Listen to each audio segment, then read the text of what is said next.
வணக்கம், நமஸ்தே, நமஸ்கார்.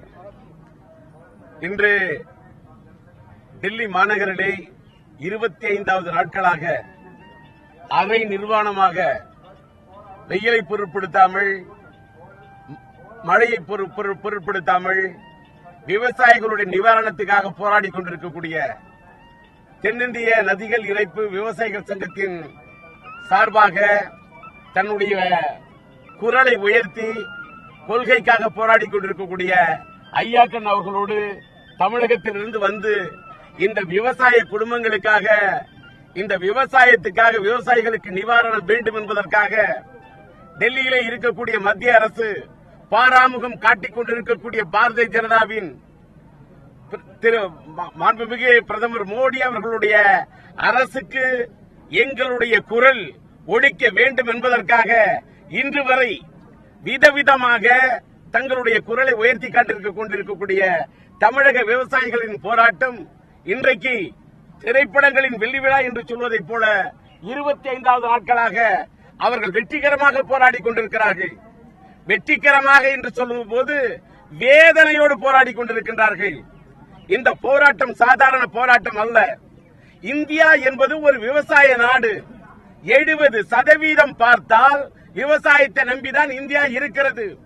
அப்படிப்பட்ட இந்த இந்தியாவிலே விவசாயத்தை நம்பி இருக்கக்கூடிய விவசாயிகளின் நிலை இதுதானா?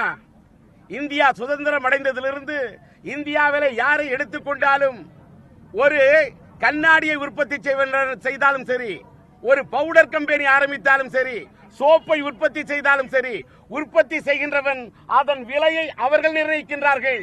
ஆனால் ஒரு விவசாயி, சாப்பிடக்கூடிய உணவை உற்பத்தி செய்யக்கூடிய விவசாயி அதனுடைய விலையை நிர்ணயிக்க முடியாது. அவன் இன்றைக்கு வரைக்கும் போராடி கொண்டிருக்கிறான். ஏன் இந்த நிலை?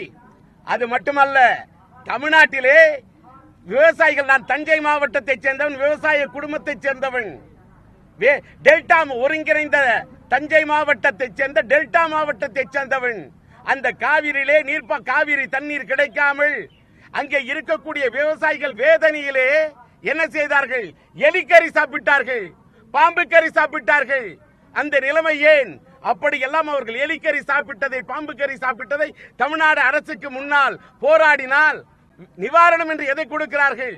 அடுத்த வருடம் விதை வாங்குவதற்கும் நெல் வாங்குவதற்கும் விதைப்பதற்காக 3000 ரூபாய் தருகிறேன் என்று சொல்லுகிறார்கள். ஆனால் மத்திய அரசிடமிருந்து இந்த விவசாயிகளுக்காக நிவாரணமாக கேட்டது கிட்டத்தட்ட 21,700 கோடி. ஆனால் கொடுத்தார்களா? இன்றைக்கு விவசாயிகள் தெருக்கோடியில் நின்று கொண்டிருக்கின்றார்கள். இவர்கள் கொடுக்கவில்லை. விவசாயிகளுடைய இந்த கடன் தள்ளுபடி செய்ய வேண்டும், காவேரி மேலாண்மை வாரியம் வேண்டும் என்று சொன்னால் ஏன் பாரதிய ஜனதா அரசு இதுவரை செவிசாய்க்கவில்லை என்று கேட்கிறோம். தென்னிந்திய நதிகளை இணைக்க வேண்டும் என்று வாய்க்கிழிய பேசினார்களே, இதுவரை யாரும் இணைக்கவில்லை. நான் கேட்கின்றேன், இந்த விவசாயிகளுடைய போராட்டம் 25 நாட்களாக நடக்கின்றது. எல்லோரும் என்ன சொல்லுகிறார்கள்? மண்டை ஓட்டை வைத்துக் கொண்டு போராடுகிறார்கள். அரை ஓட்டை, அரை மீசை, அரை நிர்வாணம், இப்படியெல்லாம் போராடுகிறார்கள் என்று சொல்லுகிறார்களே, ஏன் மண்டை ஓடு? தஞ்சை தரணி முழுவதும் வயல்காடு, அத்தனையும் ஆகிவிட்டது சுடுகாடு. இதே நிலைமை ஏற்பட்டால் இந்தியாவிலே விவசாயிகளின் நிலை ஆகிவிடும் மண்டை ஓடு. அதனால் தான் டெல்லி மாநகரத்தை நோக்கி ஓடு ஓடு என்று இங்கே இவர்கள், எங்களுடைய விவசாயிகள் நிற்பது இன்றைக்கு தெருவோடு. இன்னும் சொல்ல போனால் நாங்கள் எதிர்காலத்திலே ஏந்த வேண்டுமா திருவோடு என்று கேட்டுதான் டெல்லி மாநகரத்துக்கு வந்திருக்கின்றோம். நான் கேட்கிறேன், இந்த விவசாயிகளுடைய கடனை தள்ளுபடி செய்ய வேண்டும் என்று கேட்டால் எத்தனாயிரம் கோடி? 73,000 கோடி.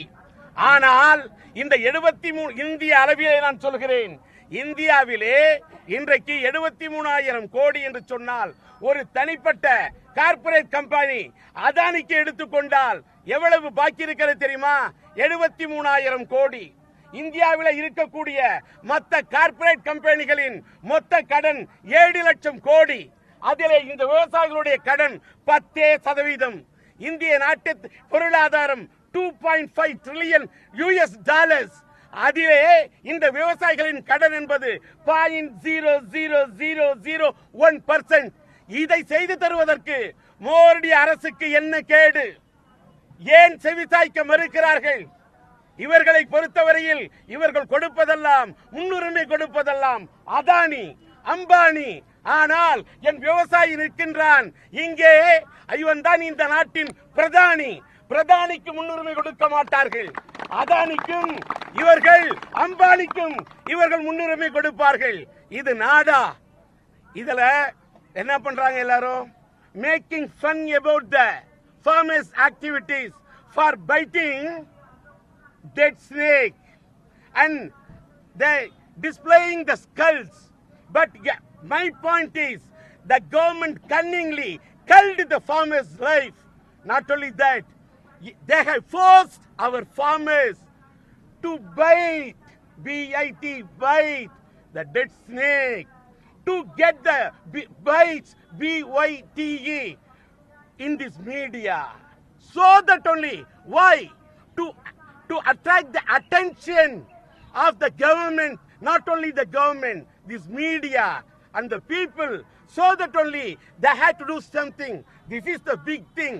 Otherwise the government consider this agitation as an ordinary thing, as nothing. So that only these people, they have tried their level best in this way. Thanks a lot. நாங்க இன்றைக்கு சென்னையில பாத்தீங்கன்னா, சென்னை தலைநகரிலே, தமிழ்நாட்டிலே எல்லாம் ஆர்கே நகர் போய் நோக்கி போகிறார்கள். அவர்கள் சென்று கொண்டிருப்பது ஆர்கே நகர். ஆனால் எங்கள் லட்சிய திமுக இங்கே வந்திருக்கிறது டெல்லி மாநகருக்கு வந்திருக்கிறோம். ஒரு விவசாயிகளோட பிரச்சனைக்காக. நான் எலெக்ஷன் கேம்பெயினுக்கு போல சார், நான் ஓட்டு கேட்க போகல. இந்த நாட்டு விவசாயிகளின் போராட்டத்தை எடுத்துரைக்க எங்களுடைய லட்சிய திராவிட முன்னேற்ற கழகத்தின், எங்களுடைய இயக்கத்தின் சார்பாக மாநில அளவில் இருக்கக்கூடிய செயலர் நம்முடைய ஜாக், மாநில அளவில் இருக்கக்கூடிய செயலர் சார்லஸ், இன்று கோவை மாநகரத்தின் பொருளாளர் நம்முடைய சக்தி, நாங்க ஏன் இங்க வந்து இந்த போராட்டத்தில் உணர்வு பூர்வமாக இவர்கள் மயக்கம், இவர்களுடைய நிலை எனக்கு மயக்கம் அடைஞ்சாருன்னு கேட்க உள்ள, தானாடா விட்டாலும் தன் தசையாடும் ஒரு விவசாய குடும்பத்தை சேர்ந்தவன். அதனால புறப்பட்டு வந்திருக்கிறேன். நிச்சயமாக எனக்கு வாய்ப்பு கிடைத்தால் நிச்சயமாக பாரத பிரதமர் மோடியை சந்தித்து, நீங்க அத்தனை கார்ப்பரேட் கம்பெனிக்கு கொடுக்கக்கூடிய முன்னுரிமையை ஏன் இந்த நாடு விவசாய நாடு, 70% விவசாயத்தை நம்பி இருக்கக்கூடிய நாட்டில் பாரதிய ஜனதா அரசு ஏன் பாராமுகம் காட்டிக் கொண்டிருக்கிறது? பொன் ராதாகிருஷ்ணன் மத்திய அமைச்சர் பொன் ராதாகிருஷ்ணனை கேட்டால் அவர் ஒரு கருத்தை சொல்லுவார். அவர்கள் பாரதிய ஜனதாவின் ஹெச் ராஜாவை கேட்டால் அவர் ஒரு கருத்தை சொல்லுவார். உதாரணத்துக்கு ஆர்கே நகர் தேர்தலையே சில கட்சிக்காரர்கள் தேர்தல் நிறுத்த சதி செய்கிறார்கள் என்று பொன் ராதாகிருஷ்ணன் சொல்லுகிறார். பணப்பட்டுவாடாவை தடுக்க முடியவில்லை, இந்த தேர்தல் தடுக்கப்பட வேண்டும் என்று தமிழிசை சவுந்தரராஜன் சொல்லுகிறார். அவர்கள் கட்சிக்குள்ளே பார்த்தீர்களா எந்த அளவுக்கு முரண்பாடு? எதுக்கு சொல்லுறேன்னா, இந்த விவசாயிகளின் போராட்டத்தை ஒரு தமிழ்நாட்டிலிருந்து வந்து ஜந்தர் மந்தர், இங்கே போராடும் இடம் ஜந்தர் மந்தர், இங்கே வந்திருக்கின்ற லட்சிய திமுகவின் டி ராஜேந்தர். ஆனால் ஒரு பாரதிய ஜனதா மத்தியிலே ஆட்சியிலே இருக்கக்கூடியவர்கள், பொறுப்போடு பதில் சொல்லக்கூடியவர்கள், பதில் சொல்ல வேண்டியவர்கள், இந்த விவசாயிகளின் வேதனையை துடைக்க வேண்டியவர்கள் ஏன் பதில் சொல்லாமல் இருக்கிறார்கள்? நிச்சயமாக முயற்சி செய்து பிரதமர் மோடி சந்திக்க முயற்சி செய்வேன். நடிகர் நடிகையில தான் பிரதமர் மோடி வந்து சந்திக்கிறதுக்கு ஆசைப்படுறாரு, விவசாயிகளை சந்திக்கலாம் அப்படின்னு சொல்லிட்டு விவசாயிகள் தொடர்ந்து கோஷமிட்டு போராட்டம் பண்ணிட்டு இருக்காங்க. அவன் நடிகர் நடிகையில சந்திக்கக்கூடிய மோடி ஏன் வந்து விவசாயிகளை சந்திக்கல? இல்ல நான் இதுல இன்னொரு கேள்வி கேட்கிறேன். அவங்க சொல்லல, அத மாதிரி சொல்ல. அப்படி பார்க்க சொன்ன தமிழ்நாட்டுடைய முன்னாள் முதல்வர், தமிழக முதல்வர் மறைந்துவிட்ட புரட்சி தலைவி அம்மாவுடைய சாவிலே மர்மம் இருக்கிறது என்று கௌதமி அவர்கள், நடிகை கௌதமி அவர்கள் பிரதமருக்கு எழுதினார் கடிதம். ஆனால் இன்று வரை நம்முடைய பிரதமர் ஏன் சாதிக்கிறார் மௌனம்? அந்த கடிதத்தின் மீது ஏன் அவர் செலுத்தவில்லை கவனம்? அதாவது அம்மாவுடைய சாவில் மர்மம் இருக்கிறது என்று நீதி கேட்டு விசாரணை வேண்டும் என்று சிலர் இருந்தார்கள் உண்ணாவிரதம். அந்த உண்ணாவிரதத்தில் இன்னைக்கு பதில் இல்ல. ஆர்கே நகரில் தேர்தல் மட்டும்தான் நடைபெற்றுக் கொண்டிருக்கிறது. இதிலேந்து என்ன தெரியுது? மோடி அரசு பார்க்கிற மாதிரி இருக்கும், பார்க்காத மாதிரி இருக்கும், கவனிக்கிற மாதிரியும் இருக்கும், கவனிக்காத மாதிரியும் இருக்கும், நடவடிக்கை எடுக்கிற மாதிரியும் இருக்கும், நடவடிக்கை எடுக்காத மாதிரி இருக்கும்.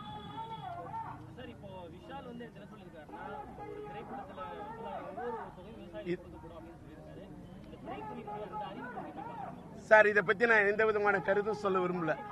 நான் விவசாயிகளை பத்தி பேச வந்திருக்கேன். நீங்க இஷ்யூ யார் வேணாலும் பேசலாம் சார், இஷ்யூ யார் வேணாலும் பேசலாம், அது அவங்களோட உரிமை. ஆனால் அதை பற்றி நான் பேசுவது சரியா இருக்கு. போராட்டத்தையும் பண்ணாங்க, ஒவ்வொரு நாளும் ஒவ்வொரு நூதன போராட்டம். கடைசியா விவசாயிகள் என்னதான் பண்றது நீங்க நினைக்கிறீங்க? விவசாயிகள் போராட்டத்தில் இருக்கிறது நூதனம். ஆனால் பிரதமர் மோடி அரசு தான் இவர்களுக்கு செய்து தர வேண்டும் சீதனம்.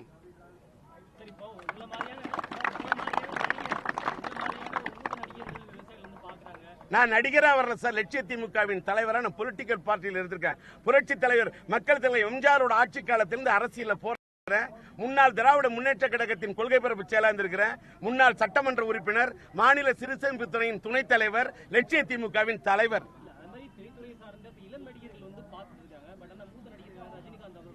திரும்ப திரும்ப நான் அரசியல் ரீதியாக இங்கே வந்து பேசிக் கொண்டிருக்கின்றேன். கலை உலகத்தை சார்ந்தவர்களை பற்றி நீங்கள் கேட்கக்கூடிய கேள்விகளுக்கு என்னால் பதிலளிக்க இயலாது.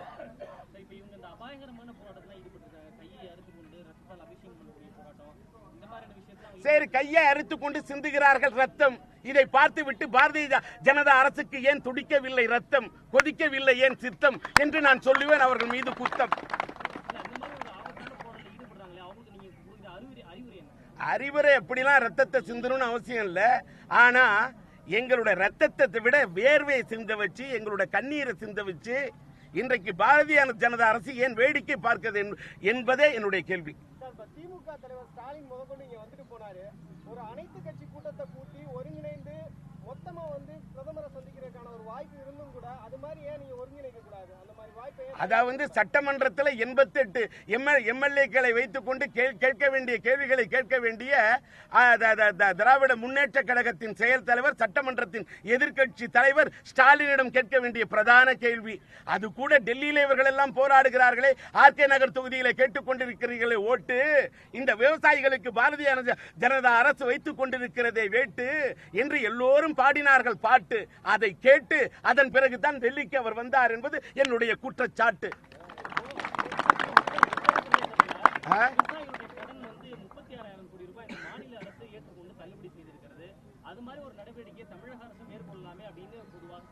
தமிழக அரசுடைய அந்த நடவடிக்கை பத்தி பேசுறீங்க. உத்தரப்பிரதேசத்தில் ஒரு யாட்சிக்கு, தமிழ்நாட்டுக்கு ஒரு யாட்சிக்கு, இந்தியா முழுவதும் பஞ்சாப்ல கூட என்னன்னு கேட்டாங்க, விவசாய மாநிலங்கள் எத்தனையோ, ஆந்திரா, எங்களுடைய தமிழ்நாடு டெல்டா மாவட்டம், தஞ்சை, தரணி மற்றும் தமிழ்நாடே நாங்கள் விவசாயத்தை முதுகெலும்பாக நம்பி இருக்கக்கூடியவர்கள். எங்களுடைய கோரிக்கை ஏன் சார் கார்ப்பரேட் கம்பெனிக்கு மட்டும் கை கொடுக்கிறாங்க? கார்ப்பரேட் கம்பெனிகளுடைய குறையை, அவர்களுடைய குறையெல்லாம் நீக்கிறாங்க. ஆனால் இந்த விவசாயம் சொன்னேன், 7 லட்சம் கோடி அவங்களுடைய கடன். ஆனால் இவங்களோட 73,000 கோடி, ஒரு 10%. இதற்கு ஏன் பிஜேபி காட்டுகிறது பாராமுகம்? அதான் சார்.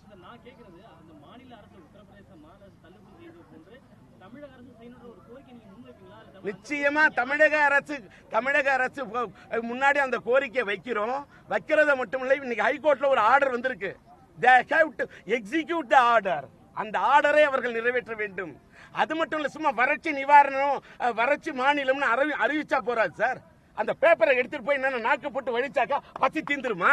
வறட்சி மாநிலம்னா அதுக்கு என்ன நிவாரணம்? அடுத்த வருஷம் விதை, இடையில விவசாயி செத்து தானே குழி தோண்டி அவனை போத. இதான் நிலைமையா? அடுத்த வருஷம் வாங்கறதுக்கு நீ காசு தர, அடுத்த வருஷம் தான் வாங்க முடியும் விதை. இன்னைக்கு என்ன நிலை, அதுக்கு பதில் சொல்லணும். இன்னொன்னு சார், ஒரு கேள்வி கேட்கிறேன்.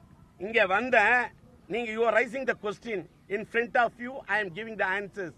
என்ன கேள்வி கேட்டாலும், இவரு கேட்டாலும் அவரு கேட்டாலும் பதில் சொல்றேன். இந்த விவசாயிகளுக்கு முன்னாடி உணர்வோடு போராடுறேன். நான் கையில எந்த விதமான ஹிண்ட்ஸ் வச்சுக்கிட்டு பேசல. பாக்குறீங்க, நீங்க கேட்ட கேள்விக்கு spontaneously, immediately என்னன்னு சொல்றேன்னா, not as an actor, not as a director, not as a film maker, as a political thinker, as a fighter, as a citizen, Indian citizen, I am fighting for the right thing. லட்சிய திராவிட முன்னேற்ற கழகம் எங்களிடத்தில் இருப்பது லட்சியம். நிச்சயமாக இந்த விவசாயிகளுக்காக நாங்கள் குரல் கொடுப்போம், இது நிச்சயம்.